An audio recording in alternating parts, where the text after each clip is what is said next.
Welcome student.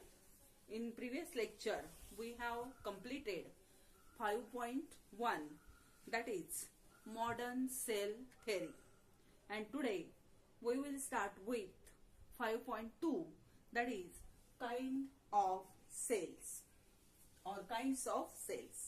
आधीच्या lecture मध्ये आपण 5व्या टॉपिकला सुरुवात केली होती आणि ह्या 5व्या टॉपिक मध्ये 5.1 हा पॉइंट आपण कंप्लीट केला की ज्याच्यामध्ये आपण मॉडर्न सेल थेअरी शिकलो. आजचा आपल्याला 5.2 हा पॉइंट सुरू करायचा आहे आणि 5.2 हा काय तर काइंड्स ऑफ सेल्स, सेल्सचे प्रकार. So living organisms they are grouped into 2 categories. That living organisms are grouped into how many categories? They are grouped into the 2 categories. The one is known as a prokaryotes. One is known as a prokaryotes. And second one is known as a eukaryotes. So, living organisms are grouped into 2 categories. And they are prokaryotes and eukaryotes. Living organism लक्षात घ्या, 2 category मध्ये त्यांचे group केलेले आहेत. मध्ये कुठले तर त्याच्यामध्ये प्रोकॅरियोट आणि युकॅरियोट्स आहेत. सेलचे प्रकार आपण पाहतोय. तर prokaryotes means what? Pro means primitive and karyon means nucleus. Eu means well develop and karyon means nucleus again. मग तुम्हाला इथं क्लिअर झालेलं असेल की प्रोकॅरियोट मध्ये जे काही न्यूक्लियस असणार आहे हे न्यूक्लियस वेल डेव्हलप तितकंस नसणार आहे आणि युकॅरियोट मध्ये जे न्यूक्लियस प्रेझेंट असणार आहे ते मात्र कसं असणार आहे? वेल डेव्हलप असणार आहे. ठीक आहे. आता दुसरा पॉइंट ह्याच्यात आपण अजून बघू शकतो तो असा की this prokaryote they have simple cellular organization. Prokaryote मध्ये काय आहे? Simple cellular organization.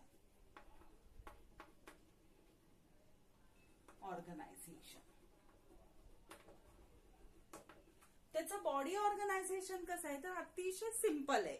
So prokaryote cell shows simple organization of cell or body. And in case of eukaryotes, they shows or they have high degree of organization. They have high degree of organization. लक्षात येते का? पहा, आपण kinds of sale शिकायला सुरुवात केली आहे. सेलचे प्रकार, बरोबर आहे. मग आता लिव्हिंग ऑर्गॅनिझम हे 2 कॅटेगरीज मध्ये living organisms are grouped into the following categories or 2 categories. आणि त्या कॅटेगरीज कुठल्या आहेत तर एक प्रोकॅरियोटिक सेल आणि दुसरी युकॅरियोटिक सेल. प्रोकॅरियोटिक सेल जी असते, प्रो म्हणजे प्रिमिटिव्ह असणारी ती सेल आणि यू म्हणजे काय सांगितलं? वेल डेव्हलप असणारी. मग जी प्रोकॅरियोटिक सेल असते ह्या प्रोकॅरियोटिक सेलमध्ये सिंपल सेल्युलर ऑर्गनायझेशन असतं. सेल ही सिंपल असते आणि युकॅरियोटिक मध्ये मात्र हाय डिग्री ऑफ ऑर्गनायझेशन. त्याच्यामध्ये कसं आहे? हाय डिग्री ऑफ ऑर्गनायझेशन आहे. मग आता आपण आज पहिल्यांदा कुठली सेल शिकणार आहोत तर पहिल्यांदा आपल्याला शिकायची ती कुठली सेल आहे? प्रोकॅरियोटिक सेल और प्रोकॅरियोट्स. पहा, आता प्रोकॅरियोट्स म्हणजे काय सांगता येईल किंवा त्याचे कॅरेक्टर्स आपल्याला आता पाहायचे की ठीक आहे बाबा प्रोकॅरियोट ह्याच्यामध्ये नावावरूनच आम्हाला एवढंच माहित झालंय की प्रो म्हणजे प्रिमिटिव्ह आणि कॅरी ऑन म्हणजे nucleus. So in case of prokaryotic cell no well develop nucleus. There is a no well develop nucleus. Prokaryote no well developed nucleus. ठीक. Second one, the membrane bound cell organelles, they are also not well developed. Membrane bound cell organelle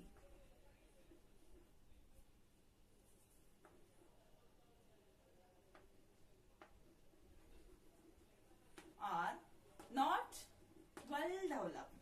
लक्षात येते का? पहा,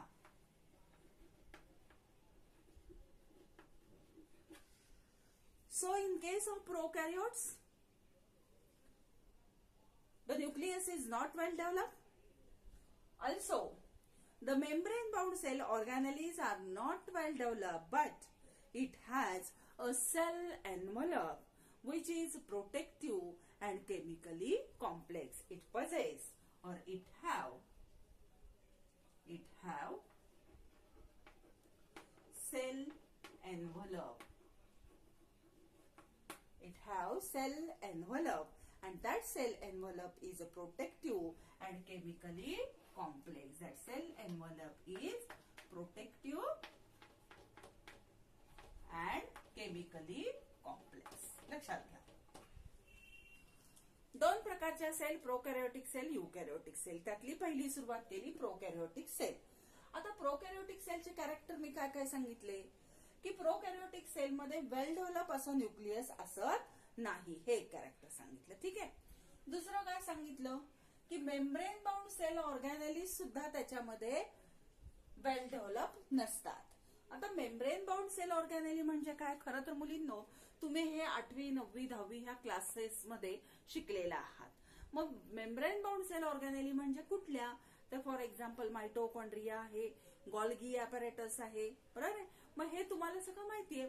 मग ह्या membrane bound sale ऑर्गॅनेली ह्या प्रोकॅरियोटिक मध्ये वेल develop असत नाही. मग प्रोकॅरियोटिक मध्ये काय असतं? तर prokaryotic cells have cell envelope. त्याला काय प्रेझेंट असतं? Cell envelope. आणि हे सेल एनव्हलप कसं असतं? That cell envelope is protective and chemically complex. हे सेल एनव्हलप मात्र कसं आहे? त्या सेलला प्रोटेक्शन देणारं आहे. आणि दुसरी गोष्ट म्हणजे ते कसं आहे? केमिकल स्ट्रक्चर जर त्याचं तुम्ही स्टडी केलं तर केमिकली ते कसं आहे? कॉम्प्लेक्स आहे. ठीक आहे. हे झाले त्याचे कॅरेक्टर्स. आता त्यातला आपल्याला पहिला पार्ट सुरू करायचा, तो म्हणजे सेल एनव्हलप. पहा,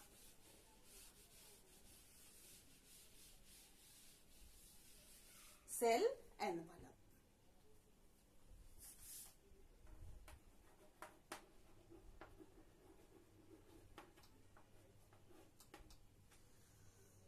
So cell envelope means this structure. That cell envelope is again made up of 3 sublayers. So cell envelope is made up of how many layers? That is made up of 3 layers.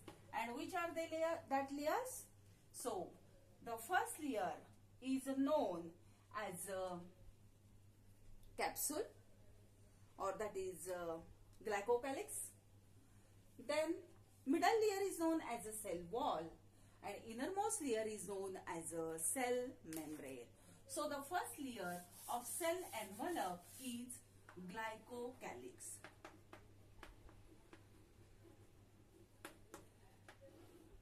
So prokaryotic cells have cell envelope. That cell envelope is again made up of how many layers? 3 layers. Outer one is known as a glycocalyx. This middle is known as a cell wall, and innermost is known as a cell membrane, or it is also known as a plasma membrane. Clear? आता पहा. So first one is a glycocalyx. So this structure, outermost structure is known as a glycocalyx. So glycocalyx is the outer layer. That is the outer layer of cell envelope. Now, such a glycocalyx is present in the form of, slime layer. That glycocalyx is present in the form of slime layer, or that is also known as a loose sheath. That is known as what? Loose sheath or capsule. And that capsule is a tough. लक्षात येते का? पहा, मी काय सांगितलं? ग्लायकोकॅलिक्स outer layer आहे हे कळलं. मग ग्लायकोकॅलिक्स कुठल्या फॉर्म मध्ये प्रेझेंट असतो? एक तो स्लाइम लेयर असतो. स्लाइम लेयर म्हणजे चिकट असणारा लेयर असतो, किंवा तो कसा असेल? टफ असेल.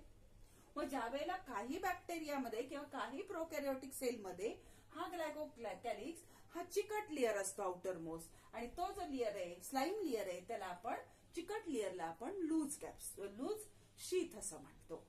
आणि काहींच्या मध्ये तो कसा तयार झालाय, असा स्लायमी नसतो, तर तो कसा असतो, टफ असतो, टणक असतो. आणि हा जो टफ लेअर प्रेझेंट असतो त्याला काय म्हटलं जातं, तर that is known as a capsule. ठीक आहे, लक्षात आलं. पुढचा पॉइंट पहा, सेल वॉल. किंवा हा एकदा रिपीट करते मग सेल वॉल कडे जाऊ. सेल एन्व्हलप बद्दल आपण बोलतोय. हे सगळं स्ट्रक्चर म्हणजे त्या प्रोकॅरियोटिक सेलचं सेल एन्व्हलप. ठीक. सेल एन्व्हलप किती लेअरनी तयार झालंय, 3. कुठले 3 layer, this outer is known as a glycocalyx, middle is known as a cell wall, and innermost is known as a cell membrane, or it is also known as a plasma membrane. ठीक. त्यातला आपण ग्लायकोकॅलिक्सला शिकायला सुरुवात केली की जो outer layer आहे सेल एन्व्हलपचा. आणि मी हे सांगितलं की ग्लायकोकॅलिक्स हे स्लायमी लेअरच्या फॉर्म मध्ये प्रेझेंट असतं. जर ते स्लायमी लेअरच्या फॉर्म मध्ये प्रेझेंट असेल तर ते लूज शीत असतं. ह्या प्रोकॅरियोटिक सेल भोवती ते लूज असतं, लूजली अरेंज असतं आणि चिकट लेअर असतो. आणि जर ते टफ असेल तर त्याला आपण लूज शीत न म्हणता त्याला काय म्हणतो आपण, कॅप्सूल असं म्हणतो. That is about the glycocalyx. आता ग्लायकोकॅलिक्स झाल्यानंतर सेल एन्व्हलपचा दुसरा लेअर कुठला आहे सांगा बघू. Second one layer is known as what, that is known as a cell wall. Cell wall. आता इकडे लक्ष द्या. हा जो सेल वॉल आहे म्हणजे हा मधला layer.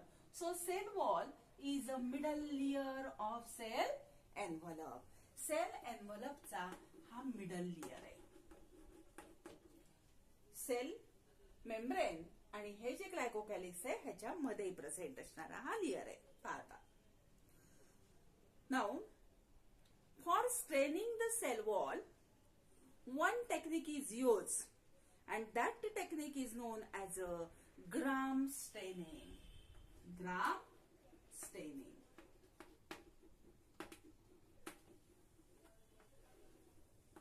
So what is a Gram staining? So Gram staining means this is a staining technique which is developed by the Hans Christian Gram, which is a bacteriologist. हा एक बॅक्टेरिओलॉजिस्ट आहे ज्याला आपण ग्राम असं त्या सायंटिस्टचं नाव आहे. आणि ह्या ग्राम सायंटिस्टनी हे स्टेनिंग टेक्निक शोधून काढलंय. आता स्टेनिंग टेक्निक म्हणजे काय, स्टेन म्हणजे काय, कलर. समजा प्रोकॅरियोटिक सेल कलरलेस असतील तर तुम्हाला त्या मायक्रोस्कोप मध्ये दिसतील का, नाही दिसणार आहेत. मग जर त्यात दिसत नसतील आणि त्याला जर आपण रंग वगैरे दिला तर ते आपल्याला दिसू शकतील. म्हणून ह्या ग्राम नावाच्या सायंटिस्टनी हे त्याला स्टेनिंग टेक्निक सुरू केलं. आणि हे जे स्टेनिंग टेक्निक आहे त्याला आपण ग्राम स्टेनिंग असं म्हणतो. आता हे टेक्निक ज्या बॅक्टेरिया किंवा ज्या प्रोकॅरियोटिक सेलला त्यानं वापरलं त्याच्यामध्ये त्यानं काय रंगलेलं पाहिलं तर त्याच्यामध्ये त्यानं हा सेल वॉल रंगलेला पाहिला. पहा. मग सेल वॉल, काही बॅक्टेरियाचा सेल वॉल हा कलर्ड झाला आणि काही बॅक्टेरियाचा सेल वॉल मात्र कलर झाला नाही. मग ज्या बॅक्टेरियाचा सेल वॉल हे टेक्निक वापरून, हे स्टेनिंग टेक्निक वापरून रंगला गेला त्याला त्यानं नाव दिलं ग्राम पॉझिटिव्ह बॅक्टेरिया. आणि ज्याचा रंगला नाही त्याला त्यानं नाव दिलं ग्राम नेगेटिव्ह बॅक्टेरिया. लक्षात येत आहे. मी परत एकदा सांगते. सेल वॉल बद्दल आपण बोलतोय. सेल वॉल हा मिडल लेअर आहे, बरोबर. पुढचा पॉइंट मी सांगितला की ग्राम्स नावाच्या सायंटिस्टने, त्याचं पूर्ण नावही मी तुम्हाला सांगितलं. काय नाव सांगितलं, हॅन्स क्रिस्टियन ग्रॅम. हा बॅक्टेरिओलॉजिस्ट होता, बॅक्टेरियाची स्टडी तो करत होता. आणि मग त्याने एक स्टेनिंग टेक्निक सुरुवात केली. त्या स्टेनिंगचं नाव ठेवलं ग्राम स्टेनिंग, त्यानं शोधलं म्हणून. आणि मग हे स्टेनिंग ज्या बॅक्टेरियाला वापरलं जातं त्याच्यामध्ये त्याचा सेल वॉल स्टेन होतो. मग ज्या बॅक्टेरियाचा सेल वॉल स्टेन झाला त्याला त्यानं नाव दिलं ग्राम पॉझिटिव्ह बॅक्टेरिया. आणि ज्या बॅक्टेरियाचा सेल वॉल स्टेन झाला नाही, रंगला नाही, त्याला त्यानं नाव दिलं ग्राम नेगेटिव्ह बॅक्टेरिया. आणि मग त्या सेल वॉलची स्टडी केली असता असं लक्षात आलं की ज्या ग्राम पॉझिटिव्ह बॅक्टेरिया आहेत ह्यांच्यामध्ये जो सेल वॉल तयार झाला होता तो कशापासून तयार झालेला आहे तर तो पेप्टाइडोग्लायकॅन पासून तयार झालेला आहे. कशापासून तयार झालेला आहे peptidoglycan. So in case of gram positive bacteria the cell wall is made up of peptidoglycan and in case of gram negative bacteria the cell wall is made up of murin. एवढं लक्षात ठेवा. ज्या ग्राम negative bacteria आहेत त्यांच्यामध्ये sale wall हा म्युरिन पासून तयार झाला आणि ज्या ग्राम पॉझिटिव्ह बॅक्टेरिया आहेत त्यांच्यामध्ये हा सेल वॉल पेप्टाइडोग्लायकॅन पासून तयार झाला. ठीक आहे. That is about the cell wall. And the third one is known as a cell membrane. आता पुढचा पॉइंट कुठला आपला तिसरा cell membrane.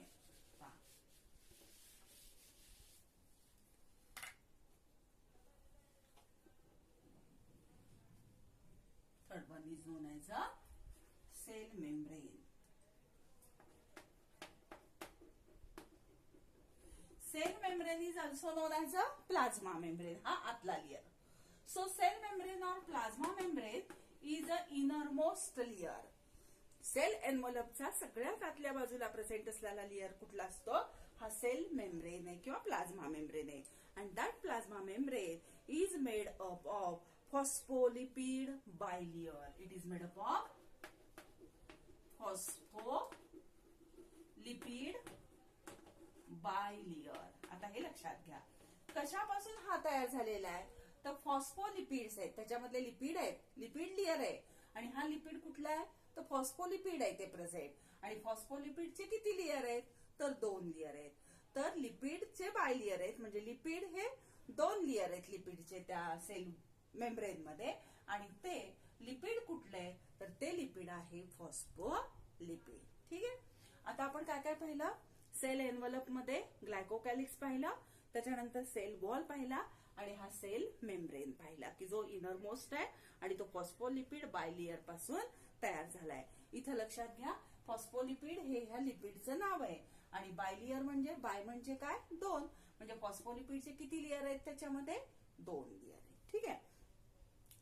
All these structure means these glycocalyx, then cell wall, then cell membrane. All these structure gives the protection to the bacteria or prokaryotic cell. They gives the protection to the cell and they help in the intercellular transport. हे वाक्य लक्षात घ्या. 2 function आहेत ह्या लेयरची. कुठली पहिलं function आहे की प्रोटेक्शन देणं आणि दुसरं फंक्शन काय आहे त्याचं they help in the intercellular transport. शेजारी शेजारी असणाऱ्या ज्या काही पेशी आहेत समजा ही एक आहे आणि ही एक आहे हिच्यामध्ये जर काही ट्रान्सपोर्ट करायचं असेल एक्सचेंज यांना करायचं असेल तर हे एक्सचेंज कशाच्या सहाय्याने केलं जातं ह्या सेल एनव्हलपच्या सहाय्याने केलं जातं. So the first function is the protection and second function is they help in the intercellular transport. That is about the cell envelope. ठीक आहे. आता सेल एनव्हलप माहित झाल्यानंतर पुढचा पॉइंट आपल्याला आता पुस्तकातला आपला कंप्लीट करायचा आहे तो थोडासा असाच आहे फक्त लक्षात घ्या. आता हे प्रोकॅरियोटिक सेल बद्दल आपण सेल एनव्हलप पाहिलं. आता ज्या काही मोटाईल असणाऱ्या सेल्स आहेत मोटाईलचा अर्थ कळतो तुम्हाला मोटाईल म्हणजे कशा हालचाल करू शकणाऱ्या ज्या मोटाईल असणाऱ्या बॅक्टेरिया आहेत किंवा प्रोकॅरियोटिक सेल आहेत that motile cells or bacteria they possess cilia or flagella. They possess cilia or flagella. पहा लक्षात घ्या हा काय फ्लाझेलम आहे लक्षात घ्या. फ्लाझेलम म्हणजे जसं तुम्हाला चालण्यासाठी पाय आहेत तसं ह्या बॅक्टेरिया पण मुव्हमेंट करतायत. मग ह्याला मुव्हमेंट करण्यासाठी काय प्रेझेंट आहे आयदर सिलिया और फ्लाझेला. त्याला सिलिया तरी असतील किंवा फ्लाझेला असतील. सिलियाच्या साह्याने पण त्या हालचाल करतील आणि फ्लाझेलाच्या साह्याने पण त्या हालचाल करतील. ऍक्च्युली फ्लाझेलम म्हटलं जातं.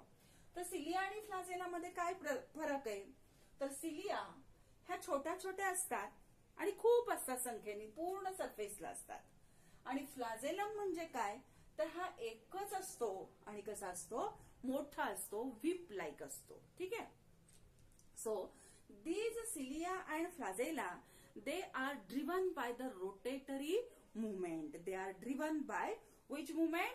Rotatory movement.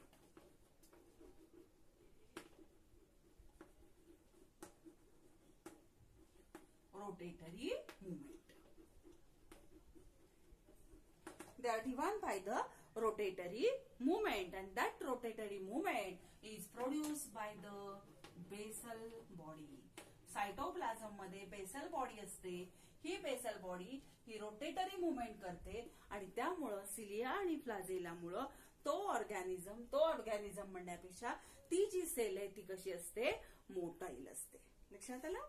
आता हा जो फ्लाजेला आहे, ह्याच फ्लाजेलाचे आणखीन दोन पार्ट असतात, ते म्हणजे हुक आणि filament. So other parts are hook and filament. ठीक आहे. मग ह्याच्या साह्याने बॅक्टेरिया काय करते किंवा सेल काय करते? मोटिलिटी करते. आणखीन इथं तुम्हाला एक वेगळं स्ट्रक्चर दिसते. In addition to that some prokaryotic cell shows on their surface some projections are present and that projections are tubular pili. ते प्रोजेक्शन्स कुठली कुठली असतात? जसं आता सिलिया आणि फ्लाजेला कोणाला प्रेझेंट आहे म्हणून सांगितलं मी? सगळ्यांनाच असेल असं नाही. ज्या मुवमेंट करतात त्यांना सिलिया किंवा फ्लाजेला असेल. पण काही जर सेल बघितल्या तर तुम्हाला असं त्याच्यावरती आणखीन सरफेसला दोन प्रकारचं वेगळं स्ट्रक्चर दिसतं. मग सरफेसला असणारं सिलिया आणि फ्लाजेला सोडून आणखीन दोन प्रकारचं स्ट्रक्चर कुठलं आहे? तर त्यातला पहिला प्रकार आहे, त्याला म्हणतात ट्युब्युलर पिलाय. काय म्हणायचं त्याला? ट्युब्युलर पिलाय म्हणतात. आता ट्युब्युलर पिलाय म्हणजे हे असं स्ट्रक्चर. आणि हे कशासाठी असतं बॅक्टेरिया किंवा प्रोकॅरियोटिक सेलवरती? So for the intercellular communication. शेजारी एखादी जर तशी स्पेशी असेल तर त्या दोघींच्या इंटरसेल्युलर कम्युनिकेशन, नेबरिंग असणाऱ्या सेल बरोबर कम्युनिकेशन करण्यासाठी त्याला काय प्रेझेंट असतं? तर ट्युब्युलर पिलाय प्रेझेंट असतात. आणि तसंच काही सेल्सला काय प्रेझेंट असतं? तर सेकंड स्ट्रक्चर असतं ज्याला आपण म्हणतो फिमरी. काय म्हटलं जातं? फिमरी. आता फिमरी म्हणजे काय? तर फिमरी म्हणजे फिंगर लाईक स्ट्रक्चर असतं. थोडंसं फिंगर लाईक प्रोसेसेस असतात. आणि ह्या फिंगर लाईक प्रोसेसेसचा उपयोग ह्या प्रोकॅरियोटिक सेलला कशासाठी होतो? For clinging to support. कशासाठी होतो? Clinging to support.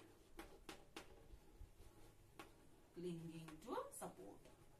लक्षात येते का? पहा, फिमरी कशासाठी? फिमरी म्हणजे एकच लक्षात ठेवा, फिंगर लाईक प्रोसेसेस. आणि ह्या सुद्धा सरफेसला असू शकतात.